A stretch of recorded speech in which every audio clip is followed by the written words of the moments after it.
Hello and welcome. Welcome to Everyone's an Expert. And we are just doing things a little different this week with this being Friday. And usually we do this on a Saturday, but with some family obligations this week, we decided to switch it up and do it Friday, especially since we haven't done this in the last few weeks.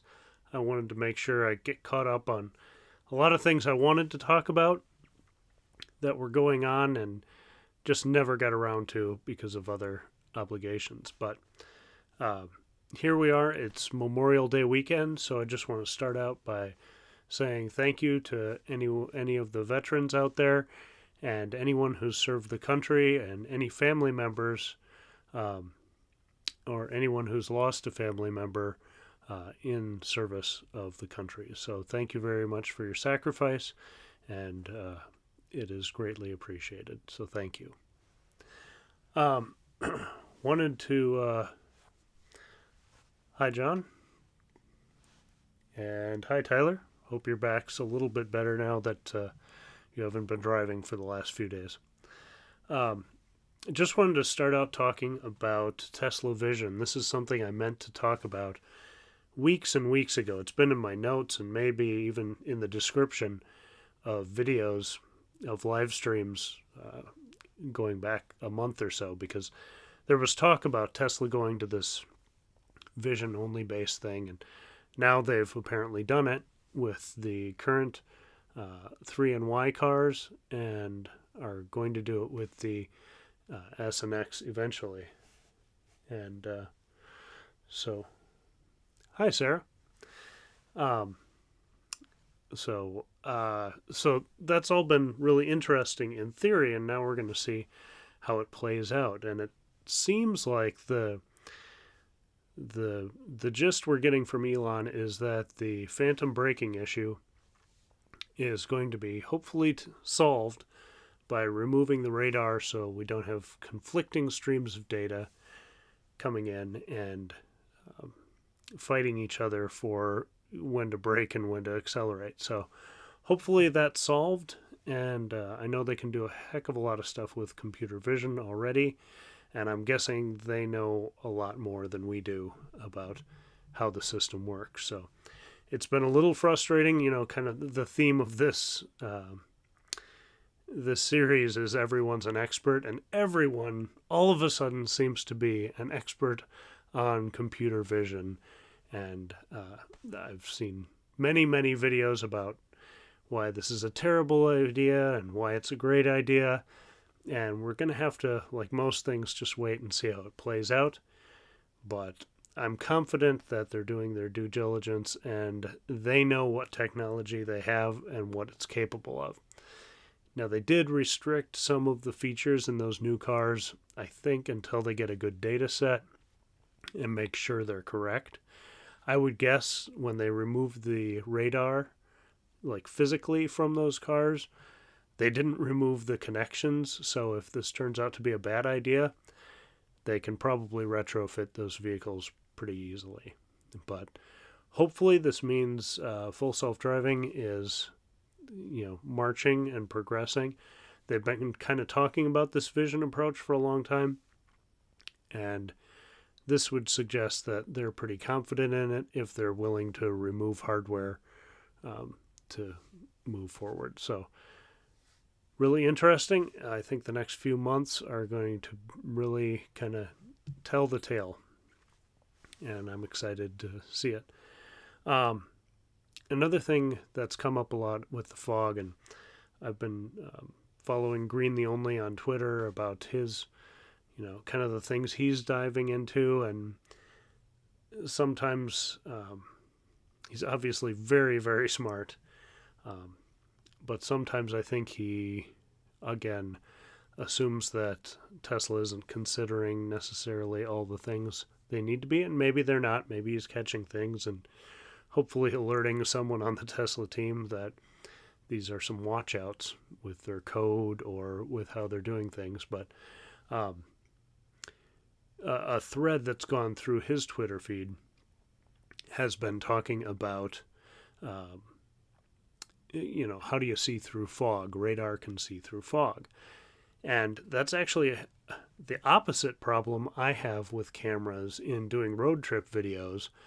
I've had some incredibly foggy nights in northern North Dakota, and for those of you who were at the Sound of Silence rally in Custer last weekend, you know how foggy and misty it was.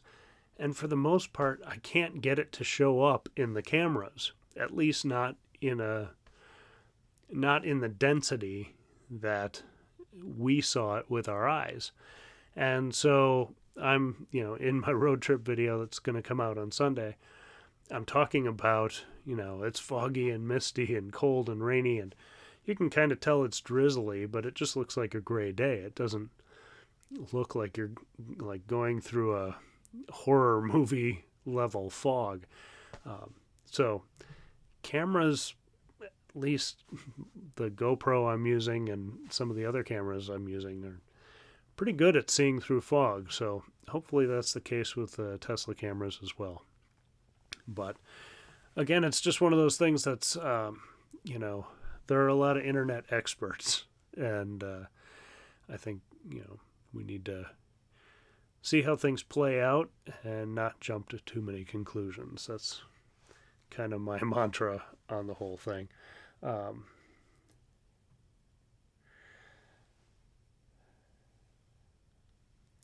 Yeah, Sarah, rain is so hard to capture unless you really crank up or crank down the shutter speed, but then you end up with other blur issues and things. So, yeah, it'll be interesting to see what they do.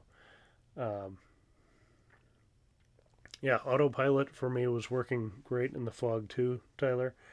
Um,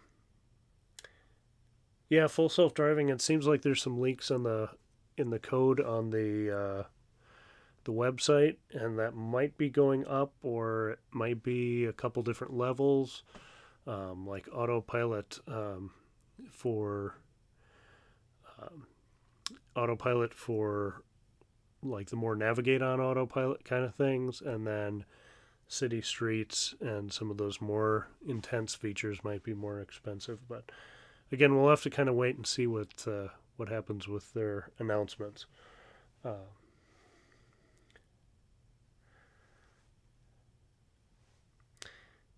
Yeah, I can see how she might get a little nervous with that, with Tyler.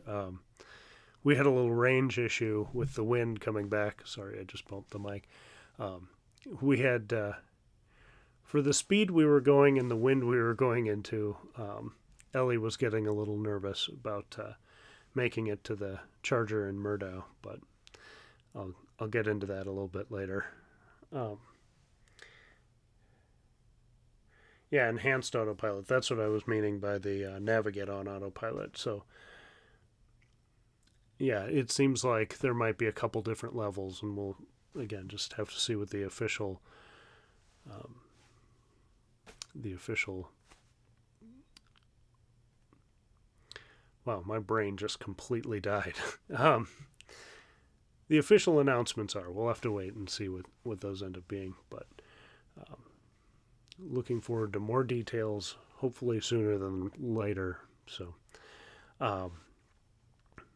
and then speaking of vision, there's also talk about how now the interior camera is going to be used, and some people are rejoicing about that, saying it should have been there all along. And then, of course, you have the inevitable articles coming out of, like, now Tesla's spying on you, even though they're using the same kind of system that the other automakers they were praising for doing that are using. So it's going to be very interesting, and some of those headlines are pretty frustrating.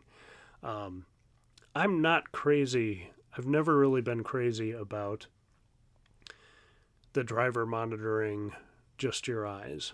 And I know people don't like the nags, but the steering wheel nags, but there's something about having your hand on the steering wheel if something goes wrong. there are split seconds, even if you're watching the road, if your hands are in your lap or wherever, without a hand on the wheel, those split seconds can be crucial to grab the wheel and take control of it. And so as much as the nags can be annoying if you're not putting enough pressure on, I feel like that's actually a little safer, because if the car jerks one way or another, you're going to feel that right away and be able to make a corrective action. Whereas if you have to notice it or hear a beep and then move your hand from whatever it's doing to take control, it might be too late. So I don't know. Again, we'll see. I'm not an expert either, but I like the idea of the having that grip on the wheel a little bit to feel if there's an unnatural movement compared to what you would be doing in that situation. So we'll have to see how this all plays out, and I'm sure there will be all sorts of articles and more videos coming out about that. So just want to catch up on the chat here a little bit. Oh, you laid down to put mud flaps on the car? That's not going to be good for your back.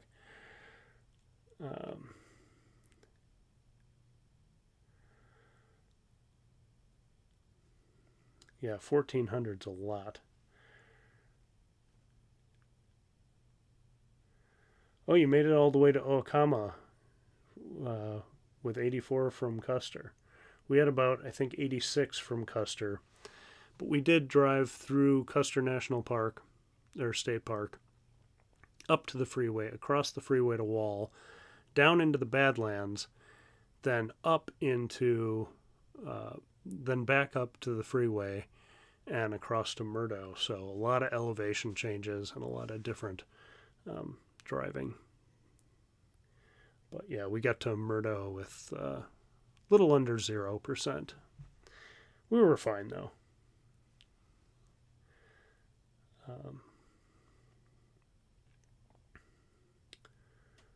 3 of the 8 stalls were dead. Wow, that's a surprise.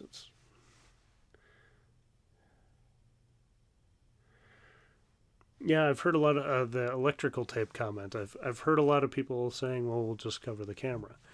But again, if they're using that as a requirement to use autopilot, you're going to have to choose one or the other. So I don't know what's going to come of that, but it'll be interesting. Speaking of the fun stuff, the road trip stuff,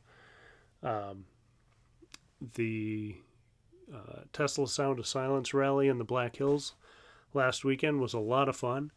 I didn't get a chance to talk to as many people as I wanted to, but that's kind of goes with the territory of parenting and not staying at the same place as everybody else. But it was good to see people and wave at least, or talk a little bit. But we had a really good time despite the fog and mist and everything. Lots of, like, the Needles Highway was so fun to drive. I would love to do that again, and do it in even better weather. One piece of, I've got, like I said, I've got my road trip video coming out on that on Sunday, and I wanted to share one video clip from that because, the whole theme is the sound of silence, all the Teslas and everything. And this clip really summed it up pretty well, I thought. And this is in Badlands. And right about here, a truck next to us kind of revved its engine to pull the trailer it was hauling right there. And so it was just a little bit of noise, and that kind of got him running again. And as we're tracking with him, I think the audio is up on the video for you, but you can hear it's just the road noise of the car and the wind noise in the microphone. But I feel like we saw so much more wildlife and got closer to wildlife with the silence of the Tesla that we just wouldn't have been able to. Or the buffalo, it doesn't look so close as it's in the camera, but that was pretty close to us. And just being able to track right with it and not feeling like we were scaring it or we were pushing it. Like I said, it's not really clear from the video clip, but it was not running away from us. It was kind of frolicking in the nice weather, and it makes more sense in the context of the bigger video. But it's that sound of silence and being able to enjoy nature without the roar of an engine and exhaust and things. Obviously, most people in state and national parks are pretty respectful, but still, an EV has that, just quiet approach. Gonna take a sip here and catch up on the chat.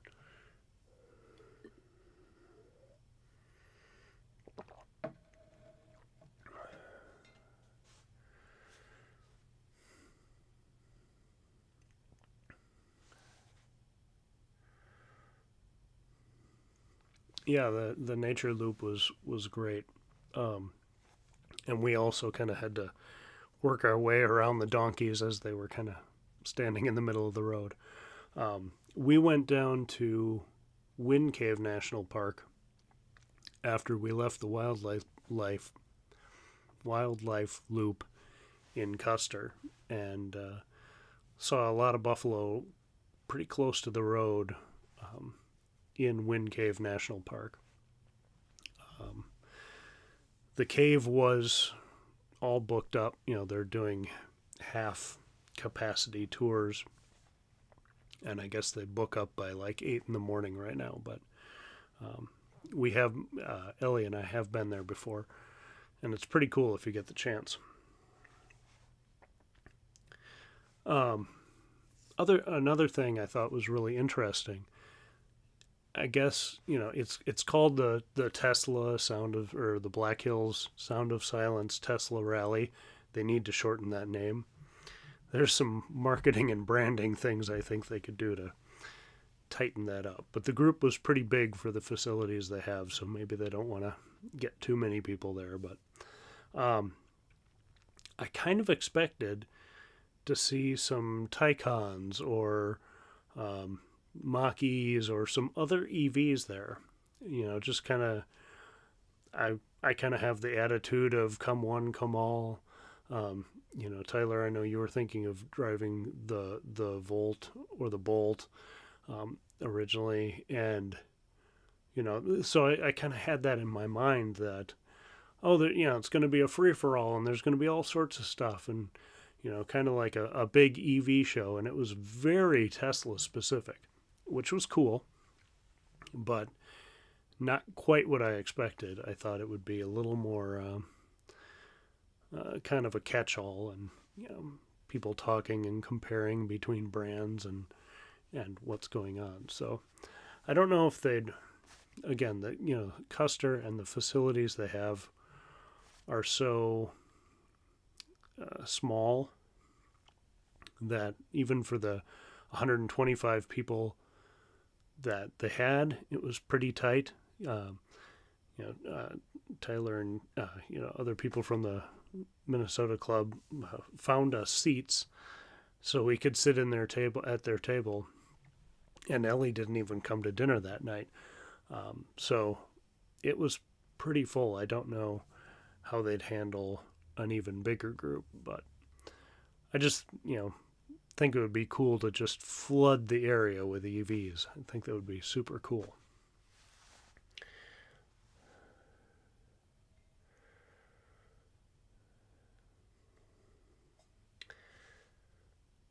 Yeah, the Mach-E does have fake motor sounds. Hopefully they would turn those off in the park.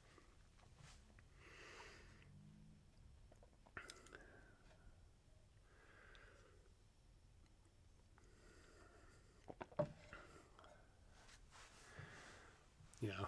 But it was a fun weekend. I definitely want to go again next year. Uh, might find a babysitter. I also thought there might be more families there. I think there may be one or two other young kids. There are a handful of teenagers and maybe some college age kids, but um, I think Joan was about the youngest one there. So, again, just never having been there before, assumed it would be a little bit different than it was, but it was a fine event for what they had. Yeah, I didn't think of that though. The bolt not being maybe having the range to, or not necessarily the range, but not enough infrastructure to get there efficiently, and especially fighting the wind back. It's a little boxier than the Model 3. But um, all in all, if you haven't been, I would suggest going, or at least going to that area. The cool thing is, you've got um, the Custer area, the Custer State Park, Wind Cave National Park, Crazy Horse, which I don't know if anybody this year went up to that. Nobody I know did, or I just didn't hear about it. Um, Mount Rushmore, um, and then a couple hours away is Devil's Tower, which is one of my favorite places. There's nothing else around there, but it's cool. And for us, the Badlands are right on the way, so a cool stop on the way.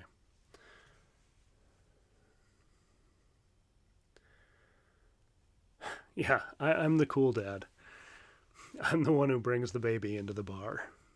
I don't know if that's cool or not, but um, no, for the most part, she behaved herself fairly well. So that was good, and hopefully wasn't too disturbing for other people around us. We did have to leave during the speeches because she was running out of patience. Some of you might know this story already, but on our drive out there, we stopped at Okama, or Okoma. I can't remember how you say it, but a little over halfway there, we stopped for the night, and it was late. We got there about a little before midnight, put Joan to bed. I went out to charge the car so it would be ready in the morning, and got a text from Ellie saying basically things are devolving very quickly here.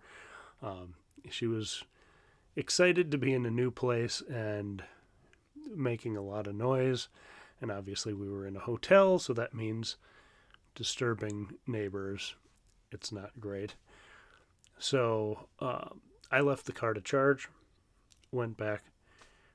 Finally, at 1:30, the car was full. I had to get it off the charger, so left again. Joan didn't go to bed until after 2:20, at least, in the morning.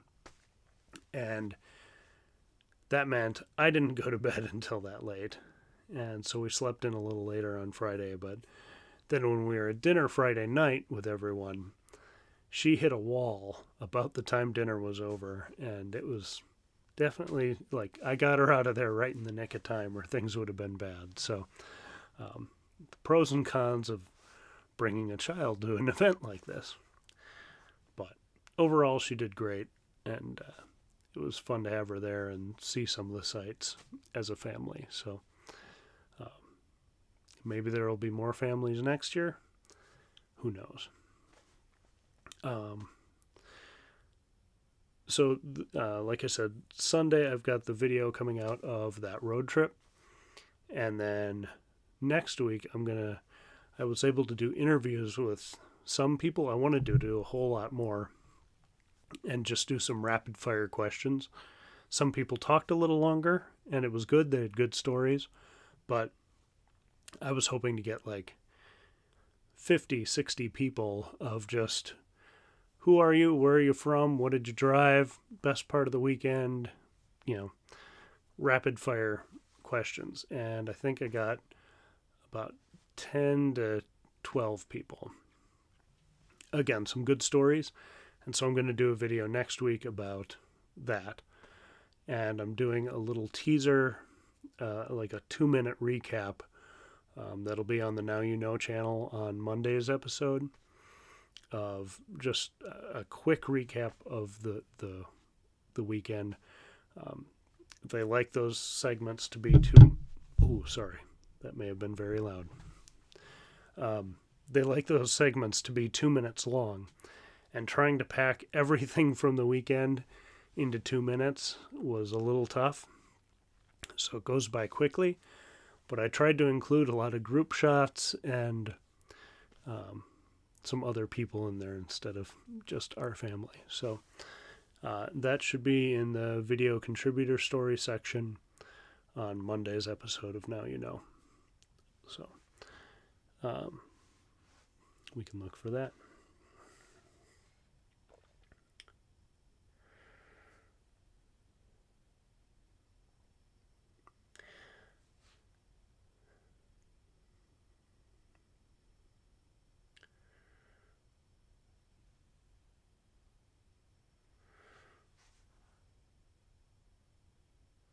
Yeah. There's the upside of so many things to do while you're out there is that everybody can kind of find something they like. The downside is you just miss stuff. And so we had some specific things we wanted to make sure we've done. We wanted to get out to Crazy Horse because we've never been there, but missed that. And we've already seen Mount Rushmore. I've been there a few times. So it's cool. It would have been fun to take Joan there, but we'll do it another time.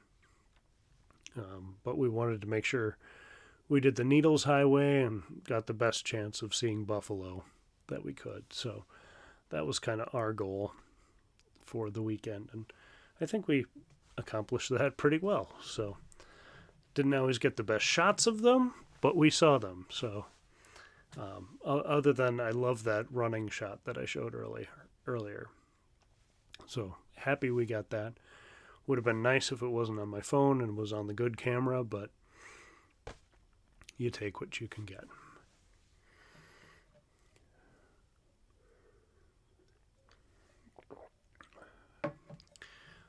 So a couple other things I wanted to touch on. Kind of goes with the theme of everyone's an expert and all those Tesla Vision videos coming out is, a lot of people post stuff as if it's gospel. And I'll see this in different groups and things of like, this person said in this video XYZ. And people treating it like, well, that must be the way it is. And sometimes they're right, but I would suggest, especially for my videos, but all YouTube videos, take them with a grain of salt and use them to gather context, but don't necessarily treat them as, people have a tendency to state opinions as facts, and sometimes they just don't know the facts. And so take it all with a grain of salt, including my stuff. I try to do the best I can, but don't always have everything just the right way or have it scripted in a way that will make the most sense. I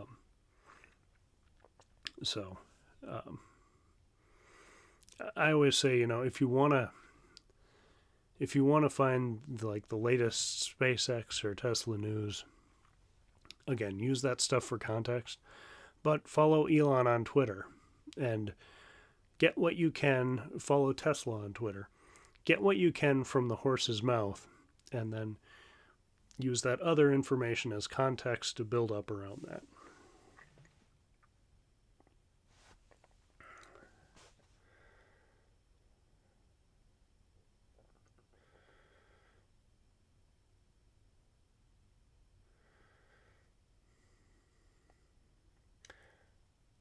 I have a radio model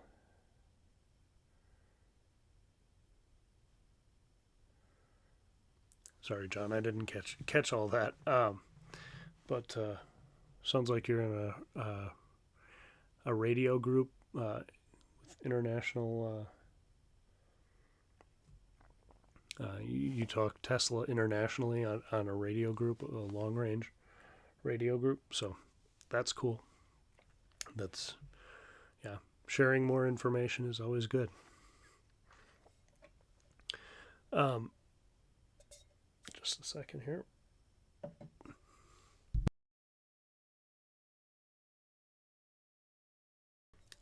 Sorry about that.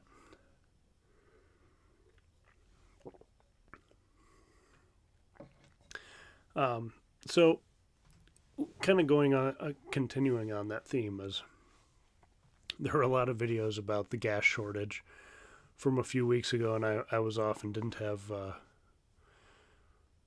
time to do live streams. And on one hand, within the Tesla groups, within the EV groups, I didn't really mind the jokes and memes about Tesla owners looking down at people with gas cars. It's kind of funny, tongue in cheek. But when that stuff gets out into the broader world, I think it kind of makes us look bad. Again, it's kind of funny, but the gas shortage was caused by a hack in the system that easily could have been the electrical grid instead of the pipeline infrastructure, and that could have been all of them laughing at us instead. So I think, we need to be a little careful about that. Now, with electricity, well, I guess the Texas situation was kind of the same as the gas situation, where if people wouldn't have been consuming so much, the shortage wouldn't have been that bad. But in the Texas situation, people needed to consume that much to stay warm and stay alive, where people filling plastic bags and laundry baskets full of gas and stacking them in their cars and buying hundreds of gallons at once caused more of a shortage than there needed to be. So, to some degree, that's on those people, and that is worth making fun of. Totally agree with that. I can't remember what agency came out and said, only put gas in approved containers, not in plastic bags. The government shouldn't have to tell us that. So that's definitely worth pointing out and kind of mocking. But, the source of it, the hack, I think, that's more of a call of we need to really beef up our infrastructure and our technical game from a government standpoint to handle stuff like that, because next time it could be the electrical grid. So just some random thoughts on that. Didn't mean to preach there, but it's just been kind of sitting on my brain that over the last few weeks of, we don't want to get too high and mighty and then next month have that cut out from under us. And I mean, other people have solar and have ways around it, so some people would be fine. But I think we don't want to cast too many stones in our glass house right now. You have a radio. Is that like ham radio mounted in the car? We did a little bit of that in high school, but I'm not super familiar with it. But yeah, I know those signals just go on forever. So, but that's cool that you can do that in the Tesla. What do I think about Tesla forcing people to buy solar panels to get power walls? Can't put solar on my house. Okay. What do I think about Tesla only selling power walls to people who get solar?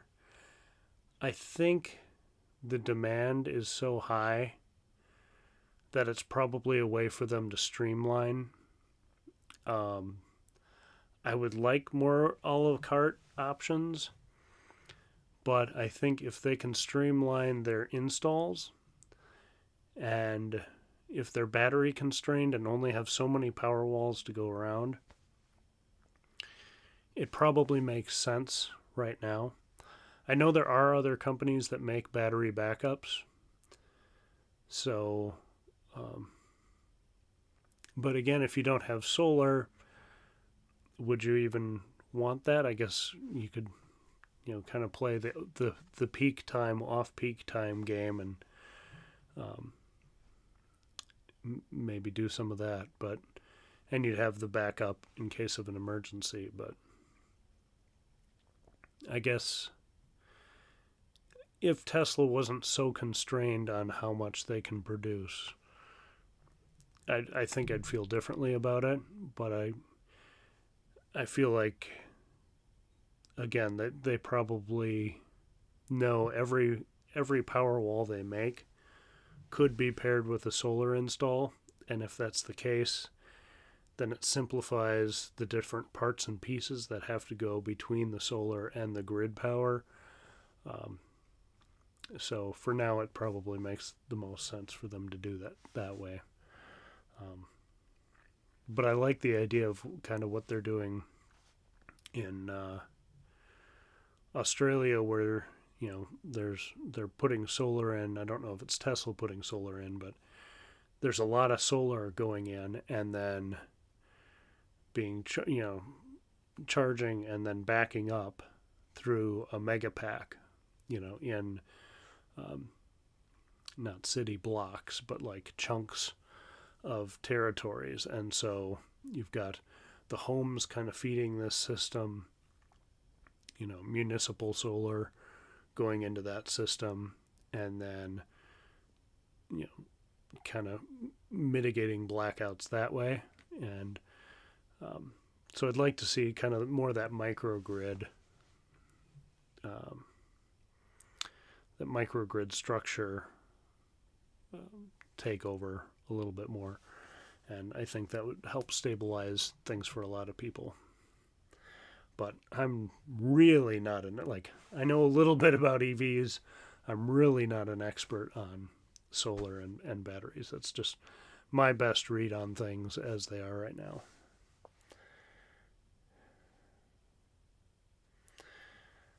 Yeah, it'd be nice to have it, not having to run a generator would be great. We've got a transformer on a pole right behind our house, and in a storm 2 weeks ago, that baby blew, and it's loud and makes a hell of a spark in your backyard, and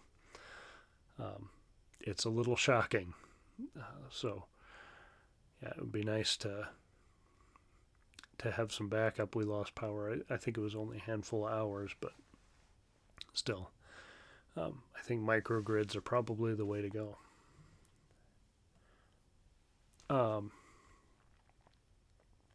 So the other thing, oh man, it's already 8 minutes after 10 already. The other thing I wanted to talk about was obviously the F-150 Lightning that was announced.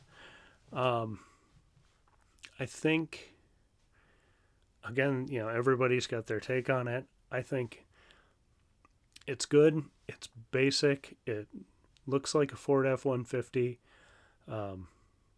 People who like that will absolutely love it. It's going to be a hard sell at first. I think, there's going to be a wave of early adopters. And some of those are EV people already who just want the latest EV. But I think if the pricing is right, if the incentives are right, eventually some fleet vehicles and some, contractors are going to be picking them up. And the more they're... Hi, Todd. How's it going? The more the more people are exposed to the F-150, I think the more it's going to take off.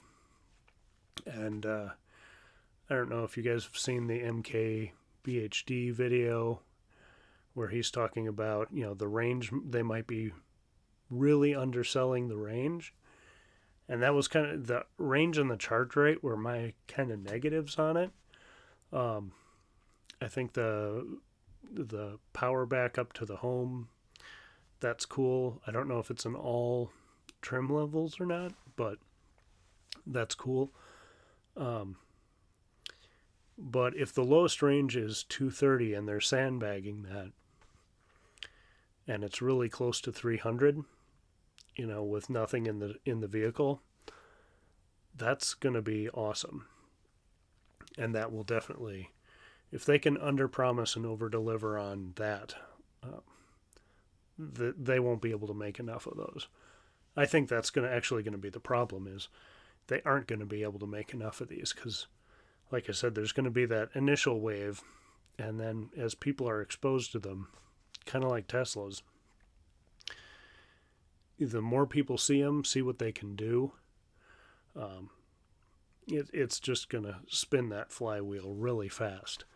So I think they're going to find that they're planning, like Ford is planning on EV sales to equal roughly their gas vehicle sales in 2026, 27, somewhere in there. But if they can make enough of them, I think that F-150 is going to convert a lot of people. And so it's great. It's not something I'm going to drive. I have no need for a truck. I don't need the Cybertruck. I don't need the Rivian. Don't need the F-150. The Model Y is going to do it for us for a while. But hopefully it does really well and can do as much or more than they say it can. So, excuse me.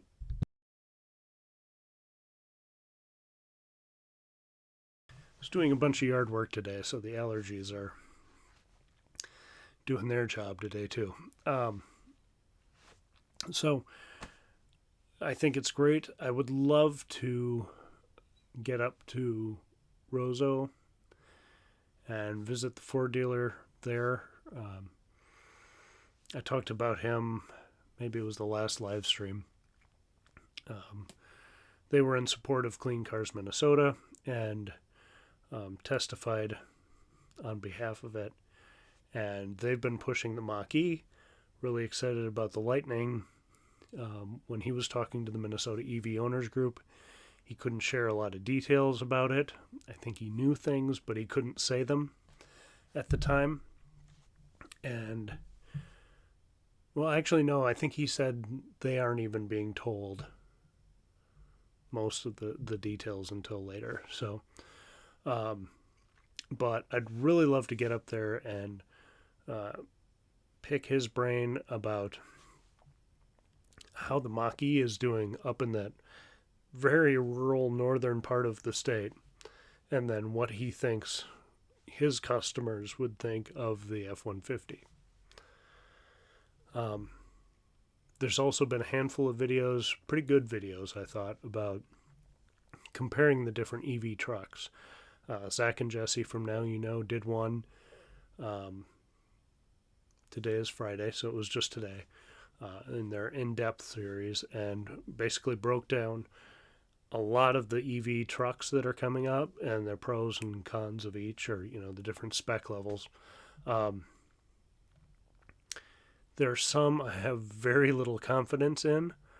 I think the big ones to watch are Rivian, Cybertruck, F-150, and then we'll kind of see what else happens.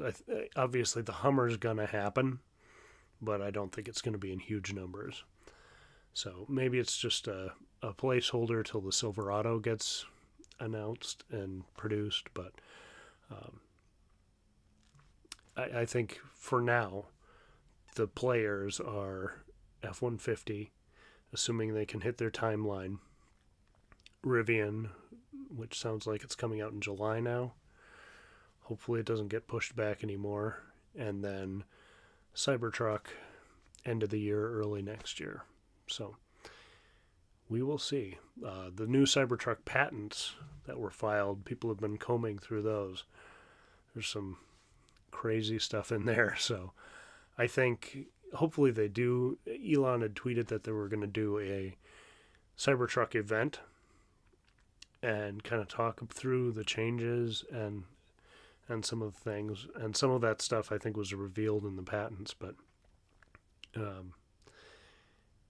I would love to have that extra event, just kind of upping and especially, I'm wondering, there's a lot of talk of will Cybertruck have vehicle to grid. I'm wondering if they were kind of holding off on doing that next level detailed rundown of the final Cybertruck info until Ford made their announcement and see if they were missing anything. Wondering if they'll add a couple plugs, maybe in the frunk, which would be cool. Or vehicle to grid. It seems like they have very similar technology in the vehicles that could do that with a couple change in components. So maybe for the Cybertruck they would do that. We'll see. I know Elon's not super keen on it, but if people seem excited about it and it's what is selling vehicles, that might be something they need to move into. But again, we'll see. Those are the big things I was thinking about over the last few weeks. I'm gonna check up in the chat here.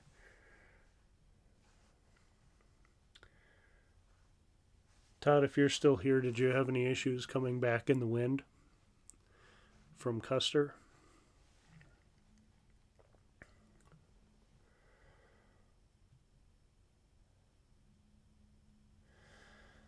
Yeah, the F-150 charging in Minnesota, that is Electrify America's got to get their stuff together and get more chargers up here. That is going to be a huge Achilles heel. I think it's probably already for Mach-E owners. ID4s are starting to roll out. They're going to need that too. They've just got to up their game in Minnesota. And I know we don't seem like a big EV state, but again, I think we're starting to really whip on that flywheel, and those things are starting to move. My wife really likes the look of the ID4.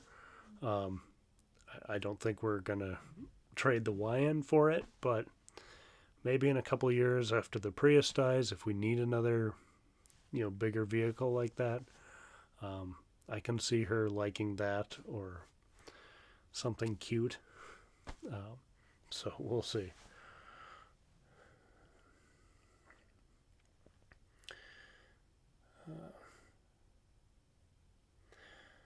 Yeah, interesting from the price standpoint.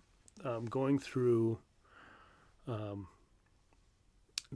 pricing of the different chargers, some of them were very expensive. Worthington was pretty expensive for not a very fast charge. I was surprised, so I don't know if that's local ordinance or Minnesota or the power company or what, but I think by far my most expensive charges were in Worthington. And we put on 1,384 miles, and our average was 342 watt hours per mile, so not great there, but we were going fast and it was windy. And I'll spoil the end of my video on Sunday that our total charging cost was $69.19. So I figured for those miles, if you had a 30 mile per gallon car, you'd be using 46.13 gallons at about $3 a gallon.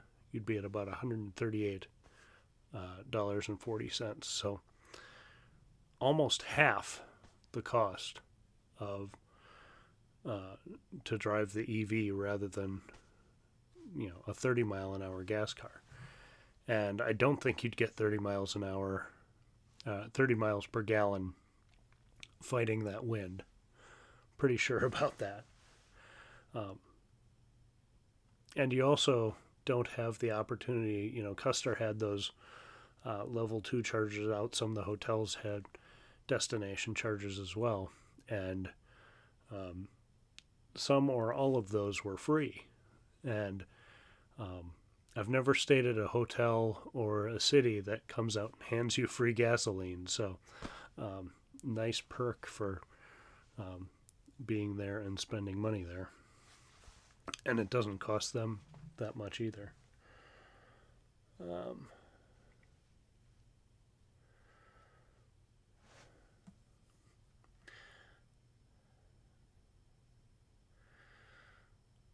Are they going to put a plow on the front of the Cybertruck with no bumper? I'm guessing there will be a way to bolt underneath into it.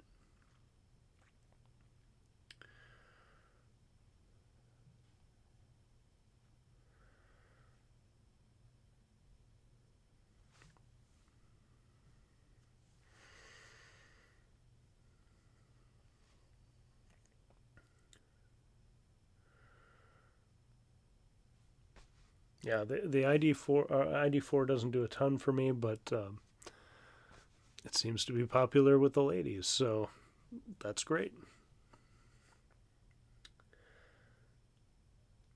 Yeah, Worthington. Yeah, $15 for you in Worthington. You guys got a great watt hour per mile, though. That was fantastic. Yeah, our first charge was $13.72. Our last one was $12.88. Our next most expensive one was $9.84, and that's because we stopped and had dinner, and so we were on the charger for an hour and 11 minutes in Murdo. So that one makes sense why it was expensive. We were there a long time.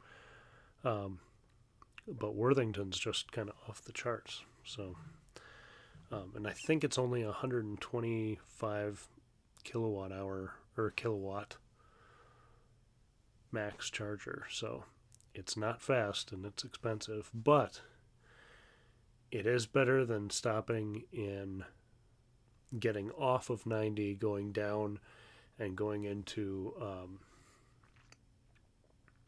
I want to say Rapid City, but that's not it. It's Sioux Falls. And going to that charger that's always iced and being frustrated there. So I guess I'd rather pay a little more in Worthington than deal with the frustration of Sioux Falls.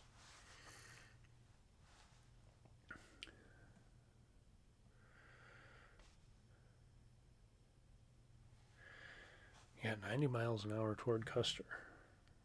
You guys must have hit better wind than we did. Well, also, the 3 is a lot shorter, so it's pushing less wind. I can't remember what trim you guys have. Do you have the rear-wheel drive, or is it all-wheel drive?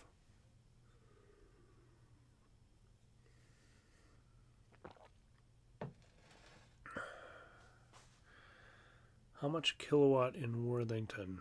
I don't have that in front of me. I can't remember. I'm sorry.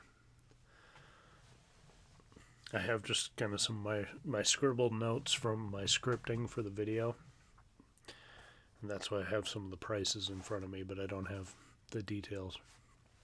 Although, maybe if I can find that screenshot. Hey, look at that.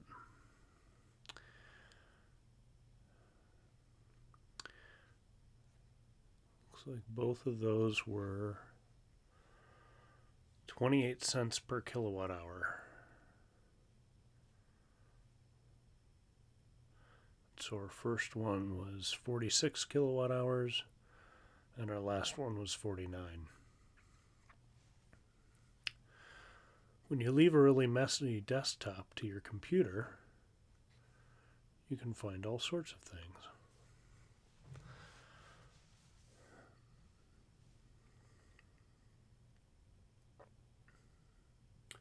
Well, Worthington is up to 150 kilowatts. Huh.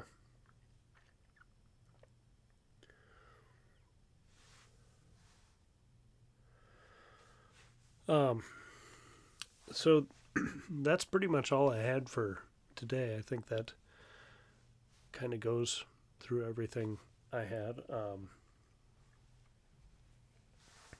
Yeah, it's per kilowatt hour there. Um, but like I said, I've got our road trip video if you want to see more buffalo footage. We ran into, didn't run into, but saw plenty of deer, elk, the donkeys, all kinds of stuff. So it was fun. This is a good place to get some opinions.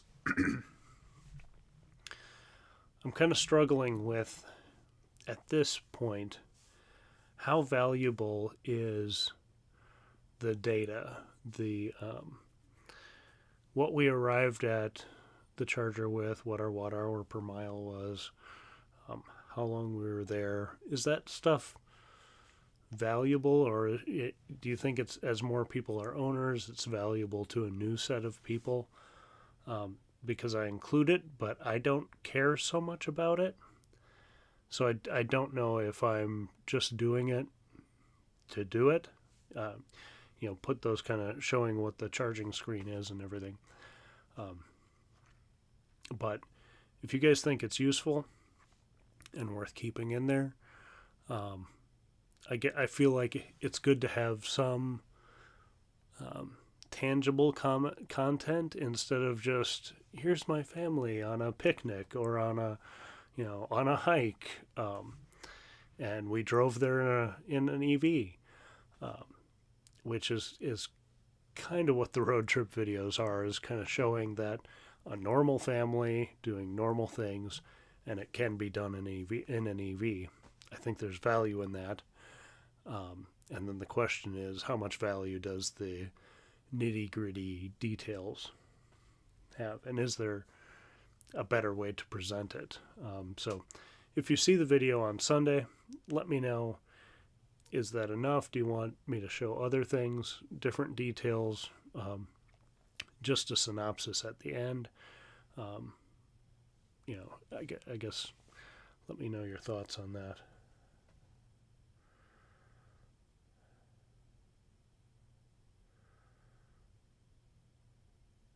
Yes, sorry. It is the charging in Worthington is per minute at that kilowatt hour price all the time.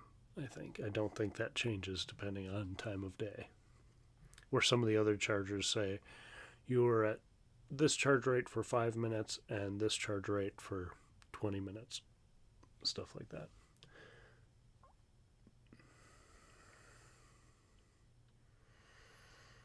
Well, now I gotta look. If you're not sure and I'm not sure, now I gotta bring that screenshot back up.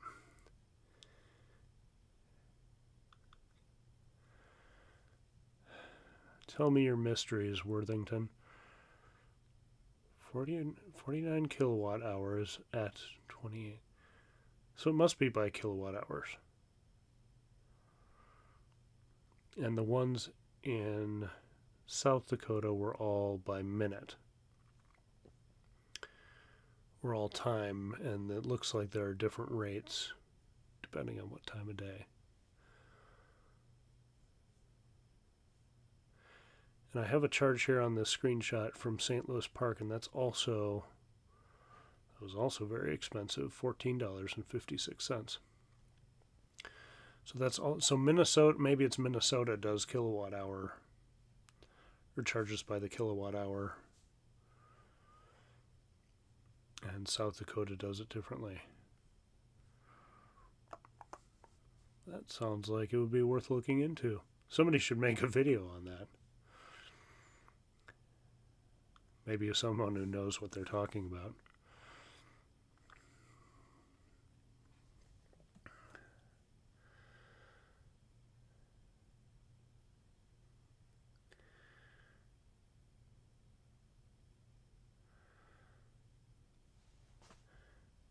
Nice. Brooklyn Park to Duluth with 12% left.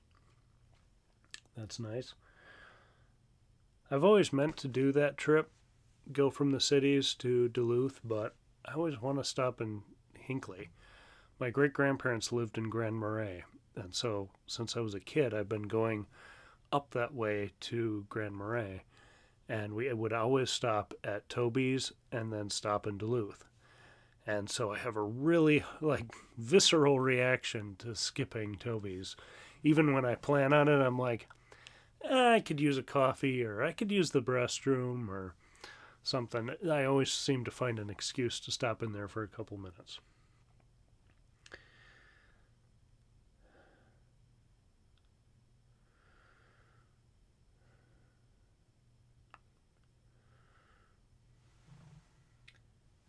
Hi, Mitchell.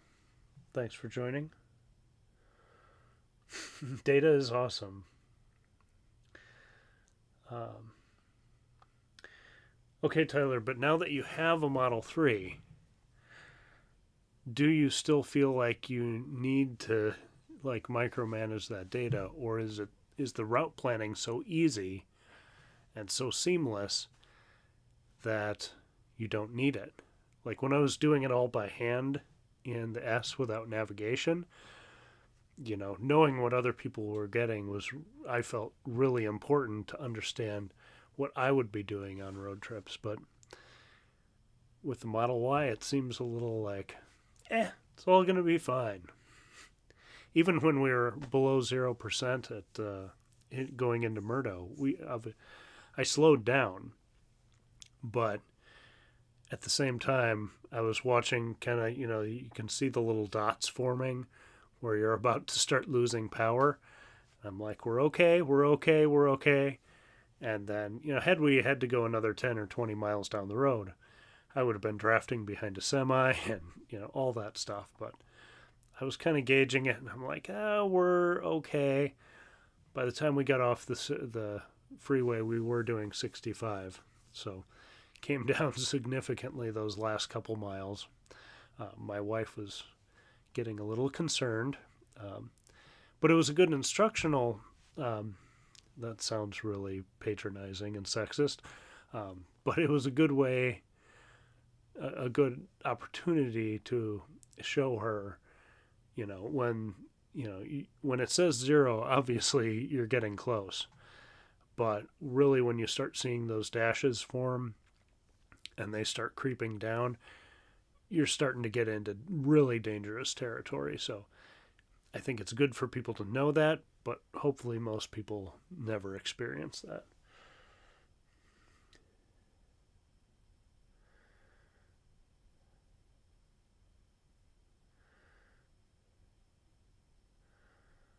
John, you might be gone, but see you next week. Todd likes the data. Falcon Fuel likes the data. All right. Details seem to be good. More data is always good. Until the government comes looking for something. Yeah, but we won't always share our speed limits, especially for Mike Horwath. Sounds like he got up pretty high there on the way out to Custer. I don't know how you do that in the middle of the day, but I don't know. I've never taken it that fast. I won't say the number, but he was definitely pushing the boundaries of what the Model 3 can do. I will say that.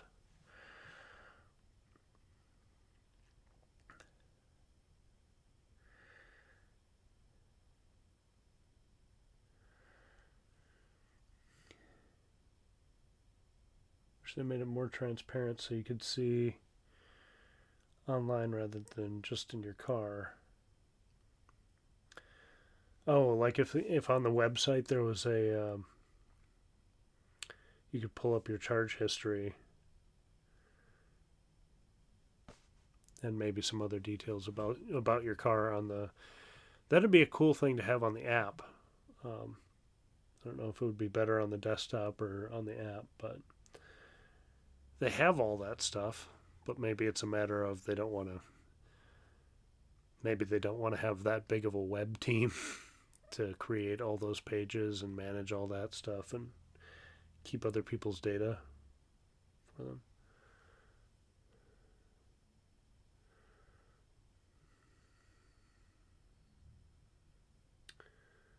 Oh, Minnesota has a law they have to charge by the kilowatt. Okay. Well, I wish they'd charge less for a kilowatt hour. How about that? Um,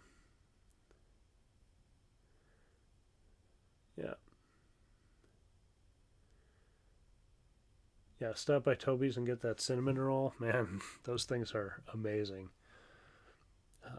I've eaten way too many of them, and they don't shed off me like they used to.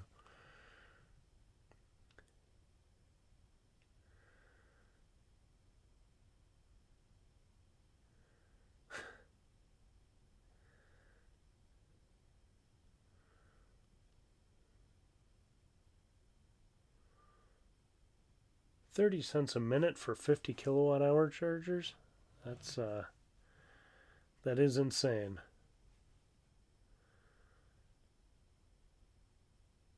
Yeah, it's super expensive and slow.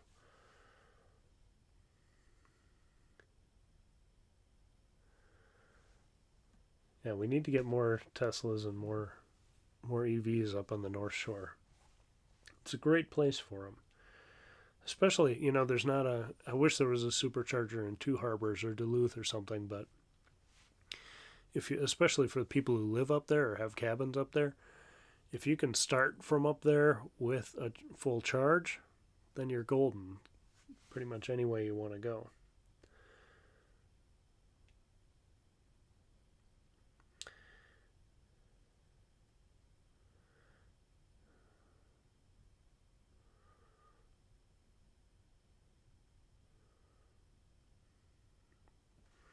Okay, he went 162 with your wife in his car.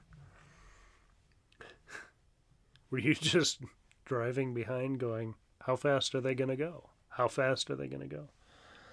That's that's very spicy.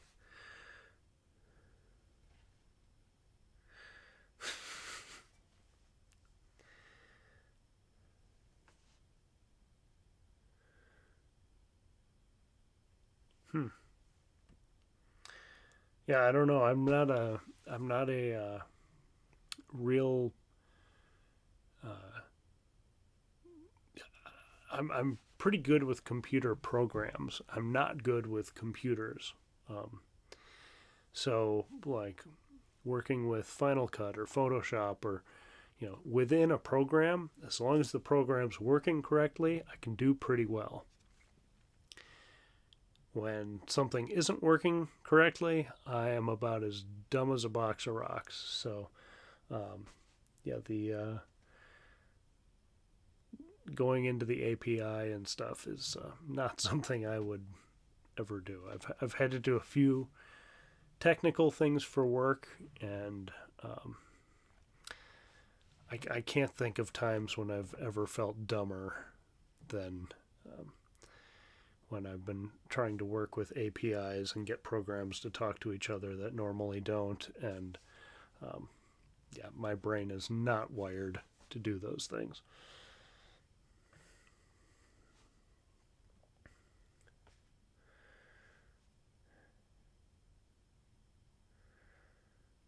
Wow, that's a hell of a time period. Uh, your wife's off cruising at 162 with another guy, and then Todd breaks your windshield like a jerk because he's got to take off fast. But anyway, um, I won't throw anyone else under the bus. Um, I do want to thank you guys for joining in here, and hope you all have a great weekend. Again, anyone in the military, um, or with family in the military, especially if you've lost someone in service to the country, thank you very much for your sacrifice. I know even being a family member of someone active service is very stressful and difficult when they're away. So the families sacrifice too, and especially if you're dealing with, having lost someone, you have my deepest condolences and gratitude. So have a wonderful Memorial Day weekend, and I look forward to talking to you all next week. Have a good one. Thanks a lot. And now comes the awkward part at the end, where I try to navigate over to the end screen. One more check on the chat here. I saw a few things fly by.